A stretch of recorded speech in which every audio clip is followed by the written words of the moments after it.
Sejam todos muito bem-vindos ao podcast Construir para Vender, um podcast onde você aprende a criar, proteger e multiplicar o seu patrimônio na etapa mais rentável do mercado imobiliário.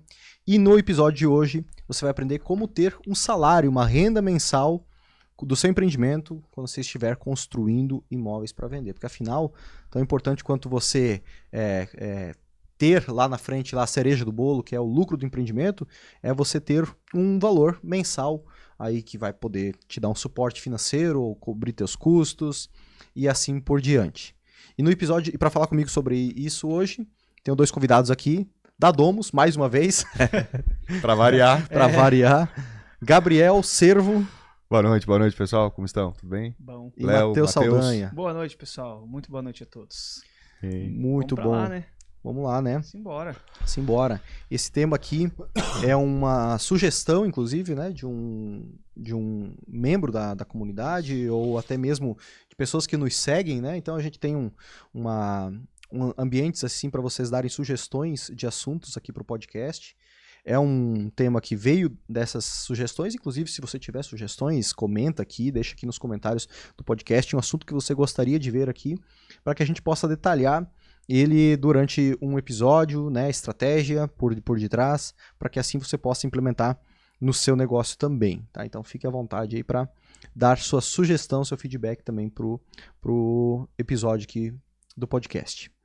E nesse episódio aqui você vai aprender como que você pode ter um salário, um prolabore, um valor mensal pingando na sua conta, mesmo construindo para vender, porque afinal construir para vender, as pessoas acreditam que não é só vai ter um lucro lá na frente, e é a estruturação original de um empreendimento, mas você pode estruturar de uma maneira que te dê um suporte mensal esse empreendimento e assim você consiga ter uma renda durante a construção, além do empreendimento lá no final, né? Então é sobre esse ponto que vai ser discutido no episódio de hoje. Até porque, né, Léo, tem muita gente que pensa, putz, eu tenho meu emprego, será que a construção para venda vai me proporcionar um dia talvez sair do meu emprego ou não?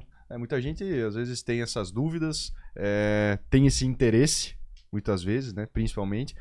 O pessoal às vezes não está muito contente com a atuação atual, né?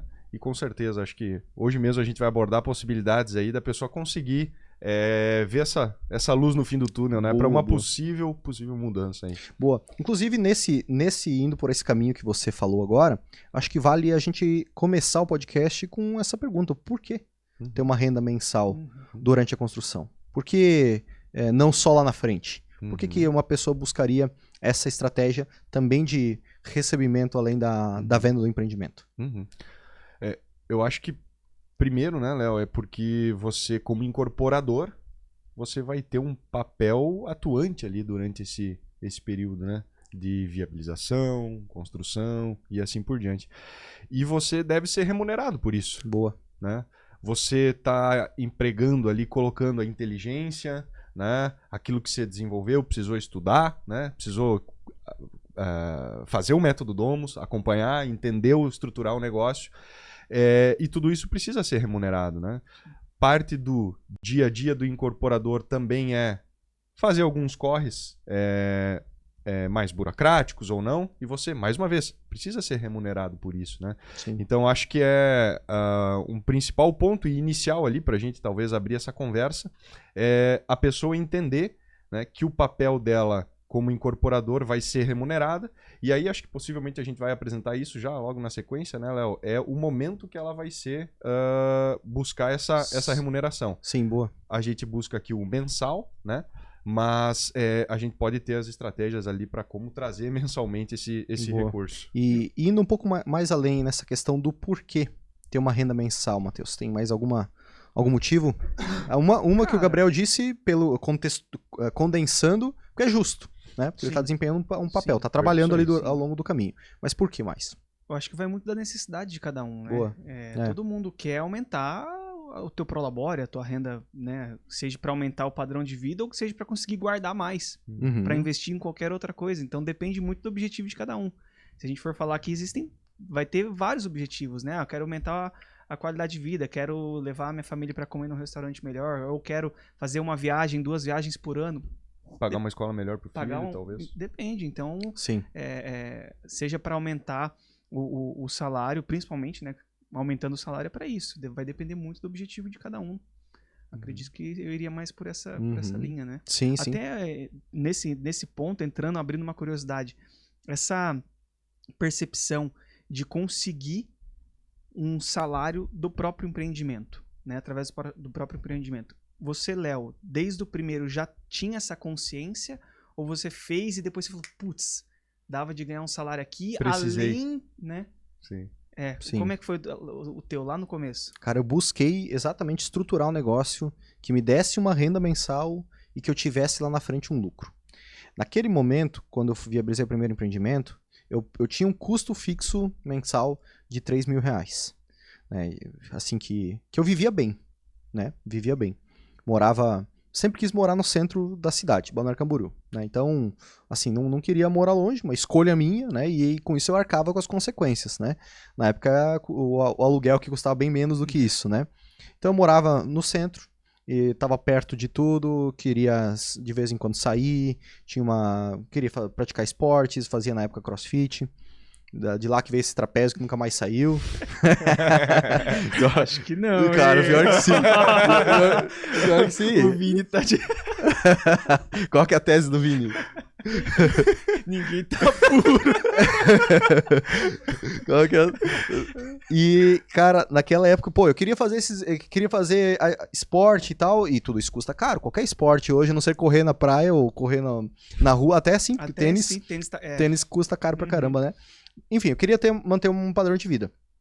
Paralelo a isso, eu queria estar num negócio que eu não tivesse que bater ponto, que eu não tivesse que cumprir horários e que me desse uma perspectiva de crescimento. Então tudo partiu disso. Nessa época eu estava me formando em engenharia. Eu fui de porta em porta buscar emprego, né, de engenheiro. Eu buscava o salário de R$3.000. Como eu era corretor de imóveis, estava fazendo a transição, eu buscava ali alguns parceiros na época que sempre me abriram as portas, porque corretor traz negócios para empreiteiro, para construtor e tal, mas quando eu ia com a conversa de tô buscando emprego, pô, já era outra, cara, putz, daí já blindava, assim, né? Sim. Então eu bati em várias portas para tentar um emprego e não consegui. E aí eu comecei a prestar serviço no dia a dia de engenheiro mesmo, para ganhar um dinheirinho aqui, um dinheirinho ali, até que, eu lembro que foi 18 de abril, só não lembro certo se foi 2017, eu acho que foi. 18 de abril eu falei assim, cara, eu vou abrir meu negócio, eu vou abrir a incorporadora, eu vou começar vou viabilizar o primeiro empreendimento. Por quê? Porque se eu estruturar de uma forma que eu capte recursos com investidores para viabilizar esse primeiro empreendimento, e cobre um FII, né, uma taxa de gerenciamento da construção, tem um salário mensal, com isso aí eu vou conseguir pagar esse meu custo mensal aí. Uhum. Né, eu vou ter esses R$3.000, talvez um pouco mais, se tiver um sócio, e com o restante do recurso lá na frente na divisão do lucro. Então foi por uma necessidade. É isso que eu ia falar. Então, no início, o conceito da administração, para ti, surgiu como uma necessidade. Queria cobrir os teus custos, né? Porque hoje é muito simples para a gente ver e eu reforçar aquele ponto que eu apresentei no início e só demonstrar que nada mais é do que justo. Sim. Né? Mas não foi por uma clareza de que era justo. Era uma necessidade tua, né? Sim, exatamente. Pô, é muito comum na construção civil ter empresas que fazem administração de obras, gerenciamento da construção. Ou seja, prestam serviço de construção para um cliente que comprou um terreno, que contratou um arquiteto, fez um projeto arquitetônico, aprovou e agora está contratando uma empresa que administre a construção. Não quer contratar uma construtora para esse fechado. Uma construtora que vai lá cobrar X para entregar a casa pronta, porque isso tem um risco muito grande para os dois lados. Ele geralmente contrata uma administradora da construção, do bem, né? E essa administradora, ela cobra um FII, uma taxa de administração de 10% a 15%. Então essa é uma prática do mercado, né? E é uma prestação de serviço. Só que é uma prestação de serviço pelo gerenciamento da construção. Mas a incorporação imobiliária, ela transcende a construção. Uma coisa é incorporar, outra coisa é construir. Né? Então, no primeiro empreendimento, eu estruturei ele tendo um percentual de administração. Eu tinha mais uma outra taxa. Eu cobrei como se fosse um fundo de investimento imobiliário. Então eu captei lá, foi 1.200.000 na época, 2% de taxa de administração ou taxa de ingresso. 2% então foi desses 1.200.000, 2% disso aí dava como se fosse 24 mil reais. Esse valor já entrou para o caixa nosso na época, né? Meu e meu sócio. Então 12 mil cada um. Opa, já deu um up ali, né? Para mim, que tinha o custo de 3 mil por mês, isso dava 4 meses aí de fôlego. Aí, beleza. Esse valor deu para até aprovar o projeto. E daí, durante a construção, aí também teve mais um valor de administração da obra, gerenciamento da obra, que também cobria os meus custos. Né? Cobria o meu custo naquela época, enquanto houvesse a construção. E depois, lá na frente, um percentual, que na época foi bem pequeno, para fazer da divisão dos lucros desse primeiro empreendimento. Tu vê que então que são duas frentes. Uma é ser remunerado pelo serviço de gestão da construção e outra é ser remunerado por desenvolver um produto imobiliário, pela inteligência do negócio, né? Pelo estudo que foi feito, qual que é o melhor produto, qual que é o melhor local e assim por diante. Então são duas frentes ali, se a gente conseguir separar isso, Sim. Né? Então eu vou ser remunerado porque eu desenvolvi um produto, eu estudei o mercado, desenvolvi um produto, comercializei ele, sou remunerado por isso, né? E em contrapartida, durante a construção, tem as etapas ali, a gente vai até entrar em detalhes ali, mas durante a construção tem a gestão. Quem está fazendo compras, por exemplo, né? Então, enfim, aí a parte da gestão da construção tem a remuneração em cima disso também. Exatamente. Muito interessante, né, cara? Exatamente. E tu vê qual que vale mais, né? Qual que vale mais das duas? Também. A inteligência ou gerenciar esse dia Exatamente. a dia, né? Sempre inteligência. Sempre a informação, a tomada de decisão, porque o gerenciamento, ele é mais lógico, ele é mais assim, é uma prestação de serviço, né? Mas a atividade de incorporação é muito mais inteligência de mercado, tomar risco, ter uma visão mais global do negócio, aceitar ser recompensado dentro de 12, 18, 24 meses e não no curto prazo, não mês a mês.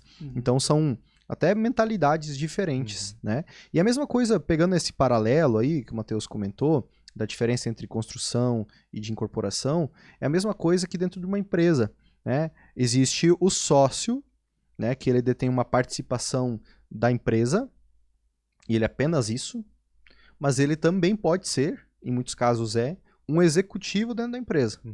Pode ser o eu presa. Né? Então o cara é o dono do negócio e ele é o único dentro da empresa também. Ele é o único funcionário da empresa dele. Hoje eu sou funcionário, eu tenho função em eu sou sócio de 2 empresas. Uma é 100%, que é a incorporadora, outra é a empresa de treinamentos. Tenho a participação nela. E comecei sozinho, depois trouxe um sócio. E com isso eu sou sócio dessas 2 empresas. Tenho uma participação societária. Agora, no dia a dia, eu tenho uma função executiva, digamos assim. Que eu tenho uma função. No organograma, eu estou ali num cantinho ali de algumas coisas que eu tenho que fazer no dia. São atividades do meu cargo. E para isso, para essas atividades do dia a dia, eu sou remunerado. Eu tenho, então, um prolabore, né, um salário mensal para sustentar o meu estilo de vida. Né? Ou não necessariamente sustentar o estilo de vida, mas que faça jus à atividade que eu exerça no dia a dia. Né? Aqui dentro já chegou de eu ter salário menor, né, do que algumas pessoas dentro da empresa. Por quê? Porque foi estrategicamente mais relevante ter pessoas com um grau de conhecimento maior. Ou com relevância maior. Tá tudo certo. A sociedade é outra coisa. A sociedade é uma participação no negócio. Né? É a participação de quem fundou, de quem tomou risco, de quem fez o negócio acontecer e tal. Então, são 2 coisas diferentes. A mesma coisa, podemos fazer essa correlação na incorporação imobiliária. Né? Pode ir um pouco mais longe, obviamente. Tem a atividade, tem a sociedade, né, da incorporadora ou da incorporação, tem o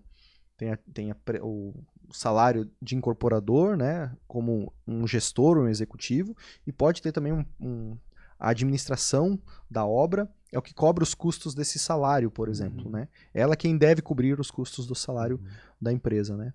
Então, essa é a grande diferença entre você gerenciar o empreendimento, você está ali fazendo uma prestação de serviço, né, durante a construção, e outra coisa é você ter uma participação no lucro por ter tomado o risco, por ter assumido aquilo, por estar esperando no médio e longo prazo uma rentabilidade que pode ser incerta, que é incerta, né? Pode ser que seja mais, pode ser que seja menos, improvável que seja prejuízo, mas ela não é previsível como a administração do bem, né?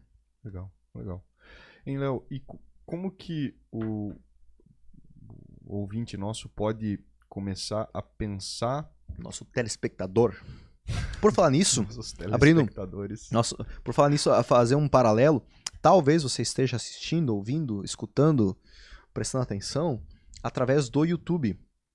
E você é muito bem-vindo em ver 3 caras feios aqui falando, tá tudo certo, né? Se você aceita isso numa segunda-feira à noite, ou qualquer outro dia. Mas nós também estamos no Spotify, nós estamos no Deezer, nós estamos em todas as plataformas de streaming que existe. E eu tô falando isso porque às vezes vocês estão acostumados com as aulas ao vivo, né? E estão buscando ali, pô, mas não tem nada na tela, ela não tá escrevendo mais como ele fazia lá na tela. E aqui a dinâmica é outra, né? É um bate-papo e não tem mais essa tela branca ali que eu utilizava. E você pode ouvir esse podcast não necessariamente no YouTube. Se você gosta de ouvir, de assistir, tá tudo certo, né? Agora, se você... Pô, tá indo pro trabalho... No cardio, no trânsito. Exatamente. Lavando a louça. Lavando a louça. Na academia, correndo, você pode ouvir o podcast aí durante esse tempo, enquanto você tá entretendo com alguma outra coisa, lavando a louça pro marido, pra esposa, pra família ali, você pode também estar aprendendo alguma coisa, só pra abrir esse adendo aí. Bom demais, até porque hoje, né, as formas de aprendizado não se resume apenas, né, a gente sentar aí e tá executando aí. Sim, eu sou um consumidor de podcast, né, caramba, direto. Também. Quando tô correndo, eu tô sempre ouvindo. Mas diga aí qual a sua... O que te aflige? Esqueceu o ponto? Então tá tudo certo, vamos seguir em frente aí. Vamos seguir. O ponto era principal, né? Era esse tema... Não, ele tinha falado sobre, acho que o momento certo, né? De largar. Era isso? Não era esse, mas a gente pode ir por aí. Né? O momento certo de largar, porque esse é voltando então, fazendo um link com o que eu falei lá no início, né? Pode ser do interesse das pessoas que estão nos ouvindo, pô, tô no meu emprego, né? Pô, gostaria de entrar nisso, vejo perspectiva, tenho interesse de, quem sabe, migrar para essa área, né? Exclusivamente, de forma a largar então o meu emprego. Existe um momento certo ali, Léo? Pô, já viabilizou o primeiro empreendimento, já larga o teu emprego e já começa a viver dessa remuneração mensal que a administração, o gerenciamento da obra vai te dar? Ou não? Pera lá, Sim. Vai com calma. Como é que foi isso pra ti? Como é que... Boa. Antes de eu falar como foi pra mim, eu vou falar sobre esse ponto que você levantou. A partir do momento que viabilizou o empreendimento, posso largar? O viabilizar, no nosso caso, é o... Vamos dizer assim, comprei o terreno, já fiz o projeto, pô, tá viabilizado, né? Já tem os recursos necessários, mas aí tem uma etapa bem longa ali pela frente, que é a construção do empreendimento. Tem um caminho ainda a ser seguido. Mas foi feita a viabilização, ótimo. Só não foi feito ainda o recebimento, não vendeu, não entregou, não recebeu Pix, o dinheiro não tá na conta. E existe um caminho ali pela frente ainda. Pode largar quando fez a viabilização? Pode.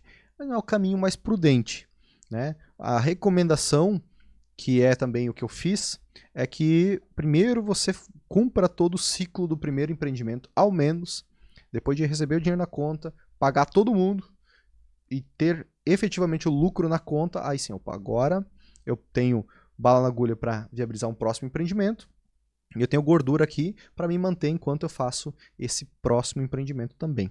Então esse é um caminho bem interessante a ser seguido. Durante a construção do meu primeiro empreendimento, enquanto eu tinha esse salário que cobria os meus custos, eu também trabalhava. além de incorporar, além de gerenciar a construção, eu também prestava serviço, exatamente. Também trabalhava enquanto isso. Então eu administrava a obra de terceiros, eu fiz uma loja de brinquedos num shopping, primeira loja dentro de um shopping ali na Praia Brava. Tava no osso ainda do shopping e eu estava lá já fazendo a obra, dei um dinheirinho, fazia laudo, muito laudo, assim, laudo de loja, laudo de vistoria, de vizinhança, fiz lá em algumas cidades fora aqui de Santa Catarina, também fiz laudo, vistoria, estudos, e tudo isso aí dá uma graninha. Pô, entrei num condomínio que eu só larguei ele, cara, final 2020, eu comecei, sei lá, em 2017, só larguei final de 2020 esse condomínio. O primeiro o primeiro serviço que eu fiz como engenheiro foi um laudo de vistoria que a cada 3 anos tem que fazer. Aqui na cidade tem essa regra. Depois de uma certa idade do empreendimento, tem que fazer um laudo de vistoria para testar se está tudo certo. É uma maravilha isso aí, porque pro engenheiro é um engenheiro assim, tira foto, fala aqui, ó, tem tal coisa, e é isso, emite uma RT, uma maravilha. Claro, tem sua responsabilidade, mas assim, é fácil de fazer, né? O cara tem a responsabilidade, mas é fácil de fazer. E esse condomínio pegou confiança comigo, né? Pegou confiança comigo. Acho que vale a história, o parênteses, né? Foi muito engraçado porque nessa época que eu falei antes, que eu ia bater na porta de outras construtoras, empreiteiras, para conseguir um salário de 3 mil por mês, e eu ainda não tinha viabilizado meu primeiro empreendimento, era a época que eu estava ferrado de grana. Então eu fiz uns panfletos, né, de engenharia, mostrando tudo que o engenheiro faz, e saí panfletar. E era calor pra caramba, em fevereiro, logo que saiu o CREA, assim, sabe? E eu suo parado no inverno, né? Eu tenho esse problema de transpirar. Juro, assim, cada 1 hora no máximo eu voltava pra casa, trocava de camisa, porque eu usava social. Época de corretor ainda, né? Aquela transição de usar. Voltava porque tava ensopado, daí ficava feio, né? Porque ficava marcado. E teve um condomínio que eu bati lá. Aliás, eu tava passando na rua, do lado, na quadra do lado da minha casa, tava passando na rua e falei assim com um senhor que tava no bar, embaixo do condomínio. Falei assim, aonde que eu toco o interfone aqui? Eu sou engenheiro, sei lá, tava panfletando, eu não lembro certo o que eu falei pra ele. Ele falou assim, aí ele me falou, toca no interfone lá que o síndico tá precisando do engenheiro. Eu falei, é? É aqui mesmo. Foi aqui mesmo. Toquei lá. Daí o seu Gilberto, arquiteto aposentado, falou, eu toquei lá e ele atendeu. Falou assim, quem é? Eu falei, aqui é o Leonardo, engenheiro Leonardo. Eduardo, pode subir, Eduardo. Né? Pode subir, Eduardo. Eu falei, beleza, subi lá, eu com um panfletinho na mão, né? Aí cheguei lá, sentei na frente dele. Então, engenheiro Eduardo, eu preciso fazer uma vistoria. Senhor, me desculpa, eu sou Leonardo, meu nome. Você não é o engenheiro Eduardo? Eu falei, não, eu sou Leonardo. Eu tava esperando o engenheiro Eduardo. Mas pode ser você mesmo. Daí começou a me explicar. Juro pra vocês, cara. Foi assim, bizarro. Pode ser você mesmo. Daí me contou nesse negócio da vistoria, né? Cada 3 anos tem que fazer e tal. A Balneário Camboriú precisa ser feito e tem uma lei e tal. Você faz? Eu, sim, faço. Capaz que não. Tá, então tu me faz um orçamento, manda nesse e-mail aqui pra mim e tal. Beleza, daí mandei o orçamento. 2.700 ou 2.400 reais, agora não vou lembrar, mas eu tenho essa folha, juro pra você, tenho até hoje, porque foi meu primeiro prestação de serviço. Mandei o orçamento pra ele. Daí no outro dia ele me liga. Senhor Eduardo, daí ainda ele tava lembrando que era Leonardo, ele demorou pra trocar o nome. Vem aqui que eu quero falar contigo sobre o teu laudo. Tá. Pensei, vamos fechar negócio. Daí fui lá e ele falou assim, eu sou arquiteto, sou aposentado, já fiz muito desses laudos que você está fazendo aqui, que você vai fazer. E, olha, nesse valor que você vai ter prejuízo, tá? Mas não fala pra ninguém. O valor dos outros foi bem mais alto do que isso.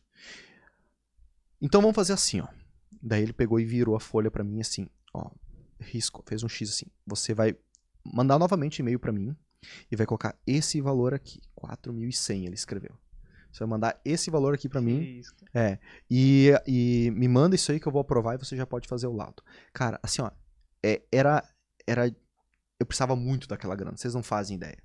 Eu tava assim já há um tempo, o ano anterior, me arrastando sem grana. Porque eu vim do último ano de corretagem e época de TCC da faculdade,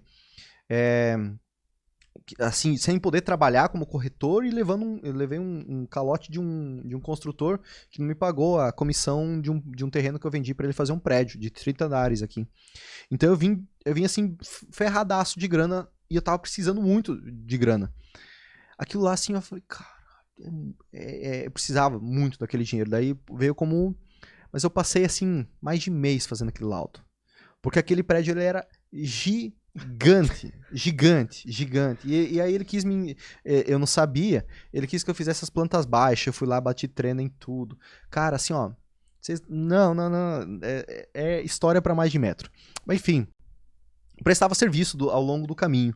E aí fiz da Panvel, para instalar uma nova farmácia. E foi indo, fui prestando serviço aqui, daí eu me tornei sócio de escritório de arquitetura, a gente fazia projeto, e foi durante essa primeira obra, e fui ganhando um valor maior, assim, foi aumentando, né? E eu quis exclusivamente ir pro ramo da incorporação, né? Eu falei assim, cara, isso aqui é provisório. Eu tô prestando serviço, mas isso aqui não vai me levar a nada. Prestar serviço não vai me levar a nada. Por quê? Porque no outro dia eu vou ter que buscar outro serviço. No outro dia eu tenho que buscar outro serviço. No laudo tem que vir outro. Tem que buscar outro. Eu tô desempregado no dia seguinte. Ah, mas na incorporação tu não tem que fazer outra casa? Cara, mas sim, mas eu vou ter uma constância, o investidor vai querer investir de novo, né? O corretor já criou um relacionamento comigo, eu já vou ter ganhado tração nesse negócio. Daqui a pouco empreendimento para outro é um tempo maior que você consegue, enfim, exatamente, viabilizar outro. É de 20 dias, né? A cada 20 dias que é um ciclo mais longo, né? Então, tava focado nisso aí. E os meus sócios não queriam, eles gostavam e gostam muito, estão muito bem no ramo de projeto arquitetônico. Adoram isso. E viabilização de negócios e assim por diante. E então, prestando serviço, ganhando um valor para me manter, mas prestando serviço, sem parar com a atividade de engenharia, que era o que eu fazia. Quando o dinheiro pingou da primeira casa, caiu na conta, daí eu falei assim, agora eu vou fazer só isso da minha vida, né? Vou fazer só isso da minha vida. Então, a partir dali, eu comecei só construir. Então, uma parte desse valor foi para viabilizar um novo empreendimento, mas que eu tive reembolso nos primeiros meses, e o restante do recurso foi para me manter, para pagar as contas até que começasse novamente a obra, para que eu pudesse ter um prolabore novamente do próprio empreendimento. Tu vê, né? Então, vai precisar existir, né, Léo, uma certa paciência, uma calma de quem tá ouvindo, porque muita gente que tá ouvindo pode estar vivendo a mesma angústia que tu vivia, né? Sim. Meu Deus, eu tô com um laudo atrás de outro, eu tô com um laudo para terminar no final do mês, preciso estar procurando outro. Realmente tem que ser uma transição, assim, estruturada, de certa forma, né? Para que, tem uma palavra que tu falou que é muito interessante, para que a pessoa pegue a tração, né? Pegue tração no negócio, para que ela entenda que aquilo ali ela vai conseguir repetir depois, para tornar constante, né? Sim. No médio e longo prazo aí. Essa ansiedade, eu acredito que ela seja comum, né? De quem está prestando serviço, de quem ainda não tem um negócio já assim com uma perspectiva de crescimento, é normal isso aí. E não tem jeito, cara. Se o cara não tem uma visão de médio, de longo prazo no que ele está fazendo, se ele está buscando colher rápido o que ele está fazendo, ele não tende a ter um crescimento tão forte nos próximos anos. Se ele tem uma visão de longo prazo, ele tende a crescer mais rápido do que ele tendo uma visão de querer ganhar rápido. É muito louco isso, né? Você toma decisões erradas quando você está nessa ansiedade. Sim. Porque a água tá batendo ali, você tá... Aí você não consegue pensar com calma, entendeu? Você tá pensando no pão, do leite que você tem que comprar para poder, né? O que é natural, né? Natural. Porque todo mundo tem boleto para pagar, exatamente. Tá tudo certo. Então acho que essa pressão em cima faz você tomar algumas decisões erradas. Faz. Mas claro, você tá pensando naquele bem porque você precisa viver o agora, né? Sim. E aí entra uma armadilha isso, né? Beleza, todo mundo tem conta para pagar, tem que ter ali aquela renda mensal para pagar as contas, e vão aparecendo coisas que a gente nem imagina, às vezes, no mês, que tem que pagar uma coisa aqui, uma taxa ali, ou tem que comprar remédio, algumas coisas dão errado, vai um valor, às vezes, a mais do que a gente imaginava. E aí gera-se a ansiedade de, eu preciso ganhar mais agora. Se essa pessoa conseguir controlar essa necessidade de ganhar mais agora, por ganhar mais lá na frente, ela vai conseguir dominar um jogo bem diferente ali, que beleza, eu vou ter um valor mensal para pagar as minhas contas, eu estou construindo algo aqui que dentro de 12, 18, 24 meses vai me dar um valor bem maior do que se eu conseguisse uma renda extra ali no dia a dia, e que aquilo, se eu reinvestir dentro de mais 2 anos, vai me dar um valor bem maior, e dentro de 10 anos isso vai ser assim totalmente diferente, pode até inclusive me fazer com que eu construa um patrimônio para alcançar a liberdade financeira. Agora é bem raro quem pensa dessa forma. Bem raro quem consegue ter estômago ou controlar a ansiedade para pensar dentro de 10 anos.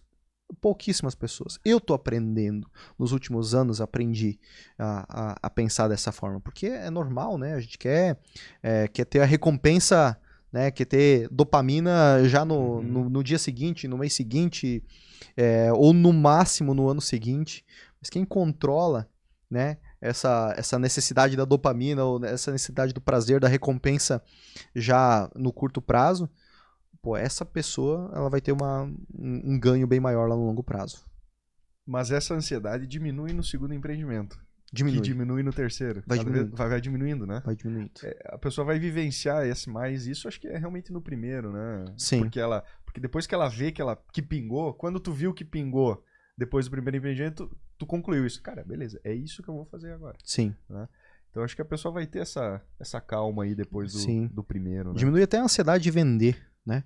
Olha a Arezzo, né? A gente tá agora com ela, tá sendo mobiliada, beleza. Claro que a gente quer diminuir o máximo o ciclo dela, mas tá tudo bem. Vai vender e eu só vou vender por esse valor aqui. Eu sei que eu vou receber, não vai desvalorizar, inclusive vai valorizar, está valorizando. Enquanto isso as outras vão sendo vendidas, né? Vai ficando menos escasso, oportunidades, cada vez mais escasso, e vai vir a tampa certa para a panela certa e tá tudo bem.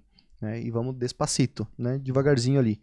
E isso acho que acredito sim, que vai diminuindo essa necessidade do curto prazista ao longo do tempo. Pelo próprio amadurecimento da pessoa e pela própria repetição daquele negócio. Vai repetindo e vai, poxa, tudo bem, agora eu vou fazer mais, melhor e com mais... Sem estar tanto com a água na... Sim, com a água batendo já no pescoço ali, precisando, né?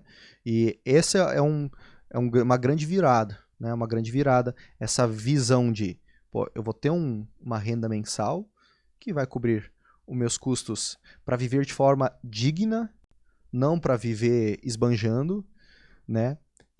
Mas principalmente pensando, poxa, para que eu possa ter cada vez mais um dividendo lá na frente, ao invés do Prolabore ser alto, que o dividendo seja alto e aquilo lá seja reinvestido, se não for integralmente 80% daquele valor lá reinvestido para construir novamente e assim por diante, né? Sim. Bom demais. Quer falar? Não? Não, vai lá, termina isso aí. Tu tá puxando, eu tô...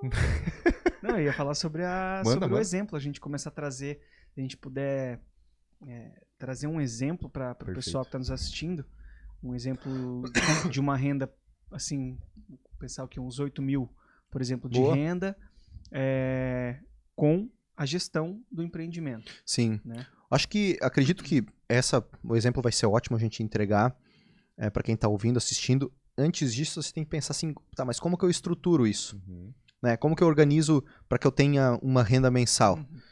E aí nós temos alguns caminhos que essa pessoa pode seguir, né? Lá no Método Domus é detalhado exaustivamente essa estruturação e outras formas também, mas pegando um exemplo específico aqui, uma coisa é você ter os próprios recursos. Pô, eu tenho os recursos todos para construir o empreendimento. Se você tem os recursos todos para construir o empreendimento e vai querer investir todo ele, não é o caminho mais inteligente para construir para vender. Uhum. Né? Utilizar os recursos, utilizar somente os recursos que você tem para construir e bater no peito e dizer assim, não, eu estou construindo só com recursos próprios, eu fiz com o meu dinheiro, eu nem preciso vender, porque eu tenho o recurso do início ao fim. Isso é um pouco de ego, isso é vaidade, isso não é segurança. Isso não é ser pé no chão. Existem maneiras mais inteligentes e estratégicas de estruturar o negócio, que é você se alavancando com recursos, principalmente o funding mais barato, que é recursos do banco, mas também pode ser com investidores e assim por diante. A depender da estruturação, com investidores sem problema nenhum. Só que com banco tem vários caminhos, seja no unifamiliar, no multifamiliar, para se alavancar. Uhum. Tem gente que tem esse perfil mais conservador e tá tudo certo, né? De não, só vou construir com recurso próprio. Mas essa pessoa tá deixando muito dinheiro na mesa. Porque ela poderia estar fazendo um empreendimento bem maior ou mais empreendimentos e está fazendo 5 anos em 1 ou 50 anos em 5, né? Pegando a frase do JK? Juscelino Kubitschek, né? Fazendo que seja 10 anos em 5. Cara, a gente sempre tá buscando otimizar o nosso tempo. né? E por que não otimizar nossos resultados também?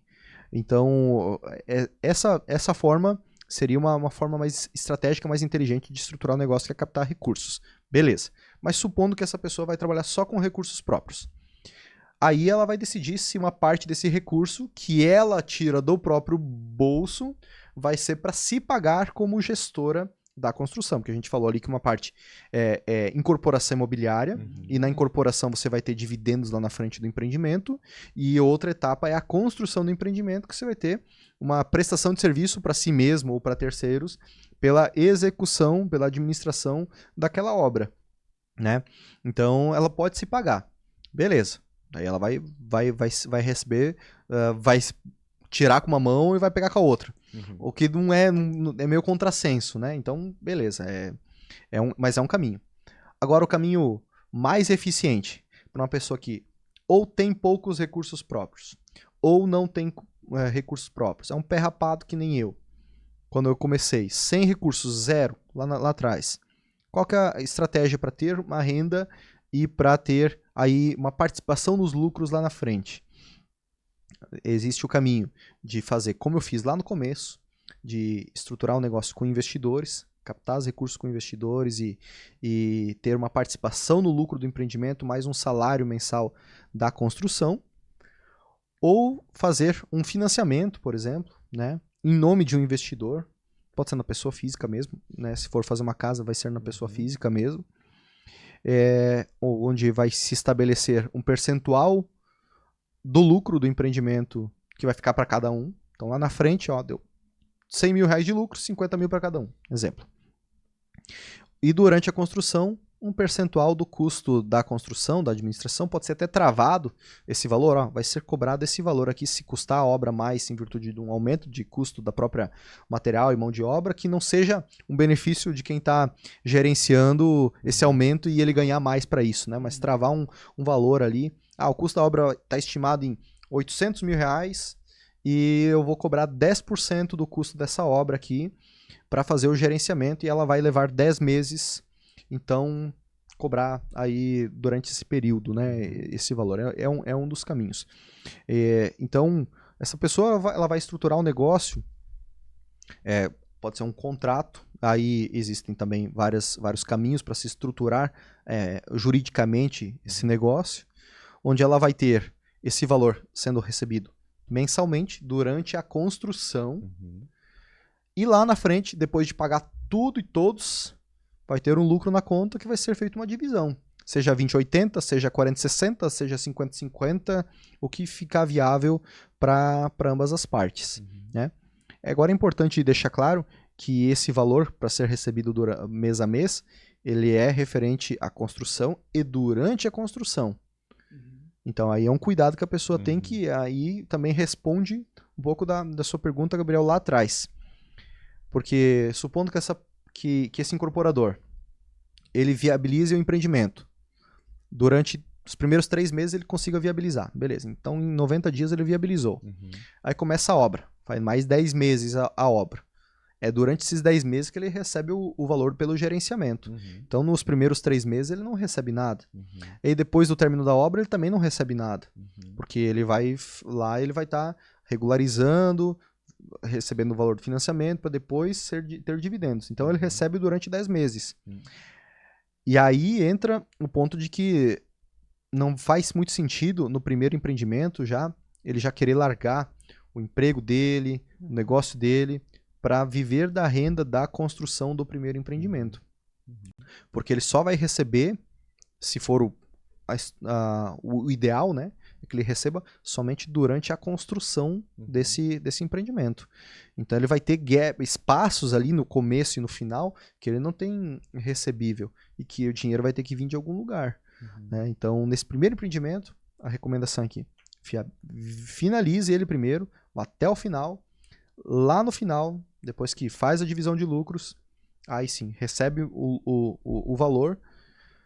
Parte vai ser para se manter até viabilizar um próximo empreendimento, parte vai para um reinvestimento no próprio futuro empreendimento, assim por diante. E aí a pessoa já ganhou uma experiência, agora eu vou viabilizar 2 de uma vez. e daí ela vai ganhar administração por 2 e assim o ciclo vai se retroalimentando, né? Acho que é interessante também falar nessa questão do valor que vem para o incorporador, que não é o valor 100%, por exemplo, ali deu o exemplo ali dos 10% e tal, não é, esse valor 100% não é já o salário, o prolabore do incorporador, né? Ele serve também para pagar o engenheiro da obra, por exemplo, o responsável técnico do empreendimento. Sim. Nós temos alguns alunos, inclusive a gente abriu recentemente novas vagas para a comunidade Domus, e a gente fez um questionário lá para os novos membros, e cerca de 20% de todos os membros que entraram para a comunidade são engenheiros. Sim. Olha que interessante, né? São engenheiros civis. Os outros 30 são da área. São da área, né? Sim, Só não... metade da comunidade está envolvido no ramo no mercado imobiliário, né? E outra metade não são, né? Não são. Olha que interessante. E desses 20%, pode ser que muitos deles, desses engenheiros, né, no caso, fazem projeto fazem projeto estrutural, hidrossanitário, os projetos complementares, conhecem, manjam de orçamento, gerenciamento de obras, tudo, e estão com o seu CREA ativo, né, com o seu registro no CREA ativo. Então ali ele tem várias funções nesse empreendimento. Vamos supor que ele vai estruturar esse negócio com um parceiro investidor. Beleza. Ele tem a função ali de incorporador, o estruturador do negócio, né? Ele tem a função de engenheiro projetista, que vai fazer os projetos, vai prestar serviço de estrutural, hidrossanitário, elétrico, os projetos que precisarem ser feitos ali de complementares. Alguns até fazem projeto de arquitetura, como tem colegas arquitetos que estão na comunidade Domus também, muitos que fazem projeto de arquitetura para os próprios empreendimentos. Perfeito. E ele também tem o conhecimento de gestão técnica do empreendimento. E ele vai prestar esse serviço, por exemplo, cobrando 10% do custo da construção, quando ele, além de ser o gestor do empreendimento, ele também é o engenheiro responsável pelo empreendimento.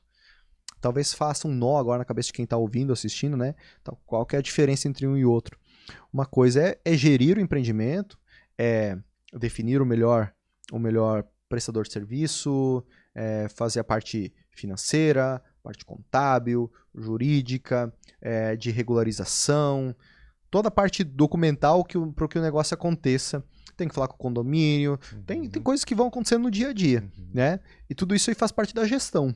Porque, afinal, o investidor ele não quer saber disso. Ele está colocando um recurso e ele quer ter lá na frente um lucro. Ele não quer se envolver. Ele está contratando alguém para cuidar de tudo isso. Mas tem as tomadas de decisões lá no canteiro de obras, que é a conferência da ferragem, que é se está sendo feito a alvenaria da maneira correta, se foi feito bem certo a impermeabilização, articular entre os prestadores de serviço, e tudo isso é uma função de um engenheiro que vai fazer esse cuidado no dia a dia da construção em si, né? Então, se caso quem estiver ouvindo é engenheiro, ele recebe esse valor de gestão do empreendimento integral na sua conta. Né? Às vezes ali emitindo uma nota fiscal de prestador de serviço do empreendimento, fazendo, né, para ser feito correto. Mas muitos não emitem nota fiscal e aí a gente não entra no mérito do se é certo ou errado. O fato é que juridicamente, aliás, contabilmente, tem que haver essa emissão de nota. Ok. Então teve. Esse cara é prestador de serviço, ele é gestor, ele é incorporador, ele faz tudo, né?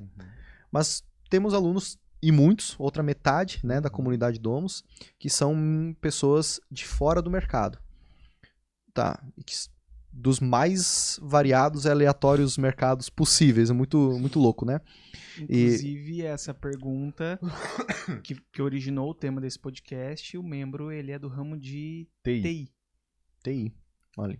E tem, cara, tem uma galera de TI. Tem. Uma galera mesmo. Muitos porque... Acho que é uma profissão em ascensão nas últimas décadas, né?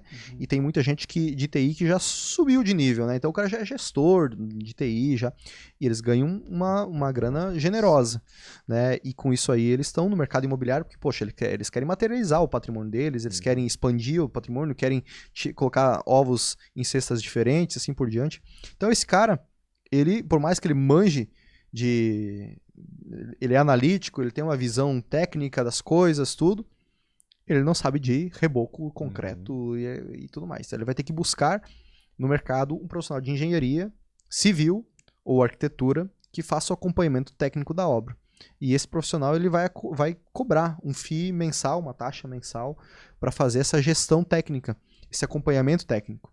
Às vezes, em alguns lugares do país é um salário mínimo, 2 salários mínimos, 3 salários mínimos, muda muito de uma região para outra, porque esse é um prestador de serviço. E aí também entra, em termos de estratégia de quem estiver ouvindo, se esse acompanhamento técnico entra ou não na gestão do empreendimento. A gente costuma incluir isso na gestão do empreendimento. Mas tem muita gente que coloca o custo do engenheiro como de responsabilidade da obra. Né? Ele é uma contratação da obra, ele não é uma contratação da gestão. A gestão é apartada da responsabilidade técnica. Então, é uma forma de ver a coisa também. Sim. Né? Então, são caminhos diferentes. Encaixando na viabilidade, tranquilo. Não onerando nada, tudo certo. Tá tudo certo. Pô. Onera, né? Não. Mas nada que prejudique algo da rentabilidade. Não, tipo... não. Tem, inclusive, membros da comunidade que, às vezes, decidem, poxa, eu não vou cobrar a administração mensal para eu ter um prolabore maior, para eu ter um dividendo maior lá na frente. Essa é uma escolha. Tá tudo certo. Não tem certo ou errado. Desde que essa pessoa tenha como se manter durante a construção, né? Essa é uma alternativa. Vai ter um lucro maior lá na frente, sim. Mas se colocar na ponta do lápis, ainda faz mais sentido ter um valor mensal, mais um percentual do lucro lá na frente, do que só ter esse mesmo percentual de lucro na frente. Por mais que seja um percentual que no valor total vai ser mais relevante, ainda assim, somando os dois, ainda é mais interessante, e essa pessoa tem uma previsibilidade aí esse incorporador tem uma previsibilidade durante a construção. Até porque vai ter gente, mas aí eu vou ter que ficar emitindo nota e tudo mais. Tem estratégias, aí você vai falar com o seu contador, vai buscar esse aprofundamento com ele. Mas tem, né, Léo, como por exemplo, em vez dele, muitas vezes ele emitir a nota, ele pode fazer uma antecipação de um lucro, né, previsível que aquele empreendimento vai ter e pegar essa parcela mensalmente de forma a não onerar tanto a questão da sua remuneração mensal. A remuneração mensal, aí a gente entra no âmbito mais contábil. Se for mensal, ela caracteriza salário. Né? Isso pode gerar um problema contábil porque caracteriza salário ou um prolabore. Se for a cada 3 meses, caracteriza dividendos. Né? Mas isso, quem estiver ouvindo pode perguntar lá na comunidade, lá faz pergunta, tem um time de contadores lá dentro da comunidade, responde esse tema mais técnico, não vamos nem nós entrarmos muito. Ali, né? Porque a gente... Mas é interessante porque o pessoal pode, para quem tiver com uma pulga atrás da orelha em relação a isso, consegue saber que tem estratégias ali para até nesse quesito facilitar aí a sua remuneração, seja mensal. Exatamente. A pessoa decidir, né? Boa. E aí entrando, Matheus, agora pro exemplo, né, que a gente tinha falado aí antes, eu acabei indo muito mais para estruturação. Vamos supor que esse incorporador, ou que esse aspirante incorporador queira ter um salário mensal de R$8.000. Léo, com 8 mil por mês, eu mantenho meu padrão de vida aqui, eu fico tranquilo, e lá na frente vou ter mais um lucro, então quero estruturar um negócio para que eu tenha um salário de R$8.000. Quem estiver ouvindo, talvez tenha um salário de 3, de 4, de 5, você pode também estruturar um modelo de negócio para que você tenha um salário de 8. Como que você vai fazer? Vamos supor aí que esse incorporador ele vai viabilizar um empreendimento que custe R$800.000. Um custo de R$800.000, dependendo da região do país, vai ser uma casa de 200, 250, 300 metros, acho que não constrói mais. 200, 250 metros. Então é uma casa médio-alto, alto padrão, depende da região que estiver, médio-alto. Acho que é médio-alto. E vai custar aí R$800.000 o custo entre material e mão de obra, fora terreno. Casa regularizada, prontinha. Tá? Aliás, a regularização também deixa de fora. O custo direto dela, de material e mão de obra. Você vai estar gerindo essa construção. Gestão da mão de obra, gestão dos materiais. Perfeito. O custo disso aí é que vai ser a base para você calcular a sua administração. Então, de R$800.000 que vai custar, pode ser que lá no final custe R$825.000, mas por uma questão de ética, trave esse valor aí no início, porque não faz sentido você ganhar pelo dispêndio de capital a mais, né? Aumenta o preço do porcelanato. Sim. Exato. O teu serviço vai ser basicamente o mesmo. Então, 10% sobre esse valor vai custar, a tua gestão vai ser R$80 mil, né? E aí, dependendo da forma que você estruturar contabilmente, os Paranauê que você usar, você não vai pagar tributo. Vamos supor que você não pague. Essa obra ela vai durar, uma obra dessas vai levar uns 10 meses para ser construída. Né? Tem regiões que constroem bem mais rápido, vamos considerar 10 meses que é um tempo hábil. Em 10 meses, dividindo proporcionalmente, vai ter aí um valor de recebimento mensal R$8 mil por mês. Então, R$8 mil por mês é como essa pessoa consegue ter aí uma rentabilidade boa para manter seu padrão de vida, sua qualidade, de um empreendimento só. Agora, supondo que essa pessoa fala, não, Léo, eu tenho ali uma gordurinha, eu consigo, né, eu assisti os vídeos lá do YouTube do pessoal de finanças lá atrás, eu fiz minha reserva de emergência de 6 meses e eu vou fazer 2 casas de uma vez só. E com 6 meses aí eu tenho dinheiro em caixa para poder me manter durante 6 meses. E com essas 2 obras, então eu quero ter 2 obras que custam 800 mil, eu quero ter um salário de 16 mil por mês. Já começa a ter mais demanda no dia a dia, então talvez faça sentido você contratar um profissional de engenharia para cuidar aí da parte técnica do seu empreendimento e você focar muito mais na gestão em si, né? Talvez você cuida do orçamento, compra dos materiais, faz a gestão, a articulação com os principais fornecedores e assim por diante, cuide mais do geral, do relacionamento com o investidor, parte burocrática, tudo. E dessa maneira você vai cuidar muito mais da parte mais técnica, né? Aliás, você vai cuidar administrativa, isso, e o engenheiro vai cuidar da parte mais técnica do empreendimento em si. Então, você consegue fazer 2 empreendimentos desse. Aí, vamos pensar assim, se custa 800 mil reais essa construção, um terreno ele vai custar 25% a 40% do custo da construção. Raramente é menos do que isso ou mais. Né? Raramente então vai ficar ali, 25% do custo da construção vai custar o terreno. Então 25% vai ser 200 mil reais, vai ser o custo do terreno. Então o custo entre terreno e construção vai ser de R$1 milhão essa casa aí. Ela vai ser vendida, vamos jogar baixo para a gente não ter, assim, não superestimar. Vai ser vendido por R$1,5 milhão. R$1,5 milhão, R$1,600,000. R$1,5 milhão ali. Então vai ter custo da administração, da construção e do terreno, né? R$1,80 milhão vai custar esse empreendimento, né? Tirando impostos, tirando comissão, sobra quanto? De cabeça. 1, 2, 3, 4, sem pressão. 4, 5, tá acabando o tempo, hein? Ai, olha a fumaça saindo em cima. 360, Nossa, duvido. Vamos pensar aqui. Vamos fazer junto. Ó, sem calculadora. Você, ó, parece aquelas atendentes de supermercado. Tipo assim, tu deu R$10 e custou R$5. Difícil essa conta. 10 menos 5, 5. Ô, 5! Né? Cara, você já viu? Às vezes eu me admiro na coragem dela de não ter vergonha de fazer um 10 menos 5. Queridos. Muito... Queridos nada, cara. Queridos nada. Não tem que ter pena, velho. Ah, não, né? Para, cara. Chibatada. Meu pai estudou 2 anos, cara. E, ó, ele de conta de cabeça é uma maravilha, velho. Maravilha. Nossa. É porque ele vendia... Ele criava porco e ele vendia milho também. Cara, não tinha calculadora. Nos anos 70, 80, eu não sei se tinha calculadora. Então era no papel. Ele, pra fazer conta no papel, cara, era uma máquina. Por quê? Ou ele aprendia ou logravam ele, né? Então ele teve que aprender na necessidade. Mas então, R$1,5 milhão, tira 5% do corretor. Então, fica quanto? 1 milhão e 30... 1 milhão... É chato também, né? O cara fica fazendo essas perguntas assim, 1 né? 1 milhão 435. E 25. 25. Isso, exatamente. Acertou. 1 milhão 425. Um ponto pro Matheus.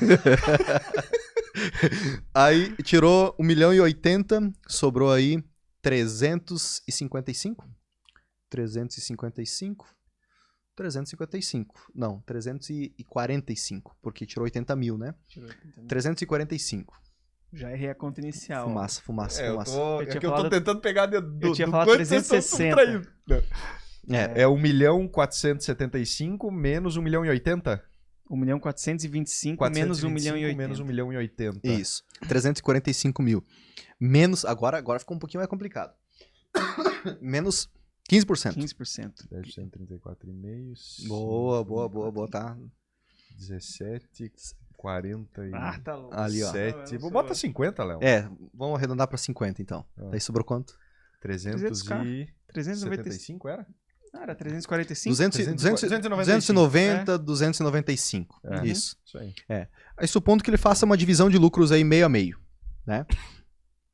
Vai fazer uma divisão de lucros, talvez tenha financiamento, o que a gente recomenda muito, né? Porque vai fazer em nome do investidor, vai fazer um financiamento, então o lucro ele diminui um pouco mais ali ainda, só que a exposição de caixa do investidor também diminuiu pra caramba, né? Então ali dos 800 mil que ele fez um financiamento, do custo total ali, uns 800, 900 mil ele fez um financiamento, vai custar ali mais uns 60 mil, 65 mil reais de impostos, né? Então de 295 vai para 230. 230 é lucro líquido. Beleza. Dividiu meio a meio, 115 mil reais cada um. O investidor aportou 200 mil, 250, lucrou sem conto. Além do reembolso do valor que ele investiu. Já tá em clima de São João, né? Já vortado, né? Vortado. Cara, eu sabia que ele tinha percebido, mas eu achei que ele ia deixar. É bom pegar no pé. Como, né? É bom pegar no pé. É a melhor época do Eu ano, vivo pra cara. pegar no pé. É a melhor época. Muito bom. Melhor época. Eu tava lá em Minas, cara, e já tava em clima lá, mas... Maravilhoso. Nossa, É mês do meu aniversário também, então... Na verdade, tá chegando já, tá chegando. Pois é, cara. Sabia, né? Qual a diferença? Um dia. Um dia, né? Dia 7 de hoje. Gêmeos. Separados no parto, né? Não, eu não tenho essa barba dele. Esse bigodinho aí. Mas eu também não sou herdeiro. É verdade. Ônus e bônus. Ônus e bônus. Então, poxa, 115 mil, teve um retorno interessante pro investidor, teve um retorno pro cara, ele teve um custo da administração, aliás, um valor que ele recebeu mês a mês da administração que foi bom, né? Pagou as contas dele e ainda teve um lucro no empreendimento lá de 115 mil reais. Em 12, 13 meses, não? Isso, um ciclo aí de menos de 15 meses aí ele fez esse empreendimento. Para alguns, esses números pode soar pouco, para outros pode ser, caramba, isso aqui encontrei a alternativa da minha vida. Para uns pode se tornar, achar que é injusto. Tipo assim, eu tô cobrando 80 mil reais para gerenciar e só vou ganhar 100 e poucos mil lá na frente. Cara, você tá trabalhando com o recurso de outras pessoas, estruturando negócio, sem tirar dinheiro do bolso. Vai ter uma renda mensal de 8 pau. Vai ter um lucro lá na frente de mais de 100 mil reais que vai colocar no bolso. Isso é lucro líquido, pagou imposto, tá tudo livre já. É interessante. Faz uma, faz outra, faz duas ao mesmo tempo, já é 16. Sim. Daqui a pouco já tem o capital, faz uma no próprio nome, Sim. faz o imposto de renda certinho, faz uma no próprio nome, fica com o lucro inteiro. E assim vai alavancando. E com uma segurança, né? Com segurança. Porque você tá trazendo investidor para um negócio seguro, que é um imóvel, ele vai ter um retorno ali, que a gente fez a conta, pouco mais de 50% sobre o capital que saiu do bolso dele, talvez 50%. Que seja um retorno bem satisfatório, seguro, num ciclo relativamente rápido, você tratando do mercado imobiliário num ciclo rápido, né? E todo mundo sai ganhando nesse caso. Todo mundo sai com uma estratégia bem interessante, né? Então esse é um caminho para que a pessoa tenha uma renda mensal e ainda tenha dividendos lá na frente, que é a cerejinha do bolo. Uma coisa paga as contas do mês, a outra parte constrói patrimônio, né, ao longo do tempo. Alternativa segura para sair da corrida do rato. Atinge, né, essa estratégia, esse formato acalma quem é ansioso, porque vem o valor mensal ali e ainda cria o patrimônio, e quem também não, enfim, que nem tu até citou o exemplo, né, quem não precisa ou prefere deixar lá pro fim, você vai ter esse patrimônio ou criado ou multiplicado, né? Então, segurança, abarca quem é ansioso ou não. Sim. Ou seja, é uma terapia, né? É uma terapia. De certa forma é uma terapia. O mercado imobiliário é uma terapia. Sensacional. Essa é uma estratégia, então, para quem está começando do zero, se não tem recursos, ou se quer fazer 2 casas, quer fazer 3, quer ter uma renda mensal, quer ter dividendos. É um caminho aí para se construir patrimônio dentro de 5, 10, 15 anos aí. Se esse for o objetivo, alcançar a liberdade financeira, amarrar o burro na sombra, se for o caso, ou continuar construindo como uma forma de ir multiplicando ele, se consolidando no mercado, pelo próprio jogo, pelo próprio prazer que é fazer o negócio também. Tenho certeza que vai valer muito a pena. Fechou, turma? Show demais. Top, né? Obrigado aí Bom pela demais. presença de vocês. Sempre bom ter vocês aqui no podcast, abrilhantando a noite aí. E quem gostou, deixa um like, curta e compartilha, né? Compartilha com o seu sócio, né? Que vai querer começar a construir junto com você, com a sua esposa ou com o seu marido, para embarcar junto nessa aí, que é uma estratégia que uma oportunidade que você tem no mercado imobiliário para você construir seu patrimônio de forma sólida, segura, né? Compartilhe também com o investidor que vai entrar nessa junto contigo, porque não tem nada o motivo por esconder os números, muito pelo contrário, mostra para ele que ele vai ganhar, você vai ganhar também, todo mundo vai sair bem. Compartilhe esse podcast, tenho certeza que vai ser muito útil para muitas pessoas. Valeu? Muito bom. Valeu, Obrigado, boa noite. pessoal. Valeu, Boa noite. Matheus. Tchau, Valeu, tchau. Gabriel. Tamo Tamo junto. junto. Abraço. Valeu.